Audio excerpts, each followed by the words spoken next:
What's going on, guys, and welcome to today's video. And no, you didn't read the title wrong. The TRX is hurt. And now, no, I don't think all of the fun things that we've done with it have hurt the truck.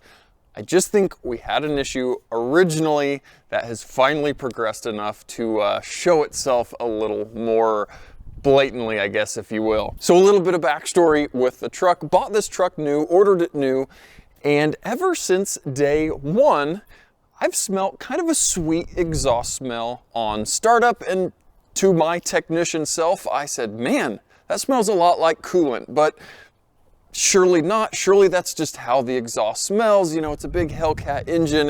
It's probably just a little stinky exhaust. Surely it's not coolant. You know, I always kept an eye on the coolant tank and never really saw any big issues. So I drove it. We drag stripped it. We've done all the fun things we've done with it. We've towed with it.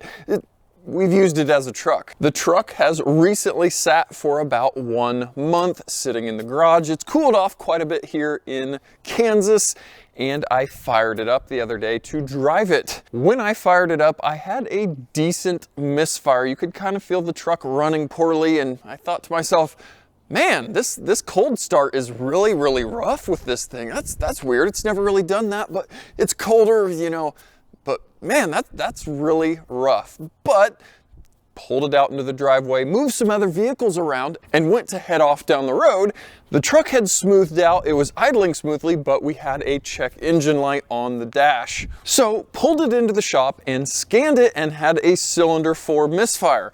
Now, I was very hopeful that I possibly just had a mouse that had gotten to some wiring and chewed it up, because that would just be a quick, easy wiring repair, but I don't have any mice in the garage.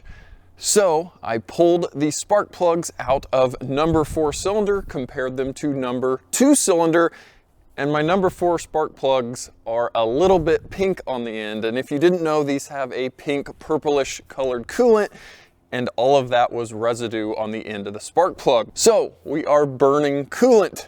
Now, where's the coolant coming from? Is it coming from the head gasket? Is it coming? I took my borer scope and ran it into the spark plug hole, and I can see the standing coolant residue in cylinder 4. But like I said, this all started basically day one. I very blatantly remember smelling that sweet smell on startup and not thinking anything more about it. Now, I do think if I were to daily drive this truck, I probably would have never noticed a misfire, because it only would have sat for short times overnight. You would have driven it the next day. It would have burnt that little bit of coolant residue out of the cylinder, and the only thing you would have noticed was the low coolant tank eventually. There's a few other guys on the TRX forums or the TRX Facebook group that also have coolant loss with no external leaks. So that means we do have a few out there with bad head gasket issues. Now, I've been in the dealership setting since 2008, and Hellcats came out in 2015, and to this day, at least in our dealership, we have not had a single Hellcat engine taken apart for a leak, gasket, head gasket failure.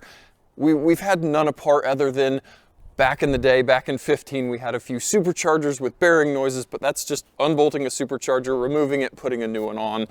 This will be the first Hellcat I have torn into personally, and of course it's my own. So the next step here for the truck is I've got parts on order. Obviously, all of this is under the factory warranty, 5 years, 60,000 mile powertrain warranty. It's covered under warranty. It's not a big deal, but you still don't really want to tear apart your brand new engine on your vehicle. So unfortunately, I don't have those parts today. They are on order, like I said. So hopefully when those parts get in, I'll bring you guys along, and we're gonna tear into our first Hellcat. We're gonna have the supercharger off. We're gonna pull the cylinder head off and see if we can't visibly see an issue with the cylinder head or the gasket or what we've got going on. But that is what we've got to do to this truck here. Now, jumping into the engine bay, obviously we'll have all of our air box pulled off, and luckily for me, I will be working on the passenger side of the engine bay. That looks a little bit more roomy than over on the driver's side,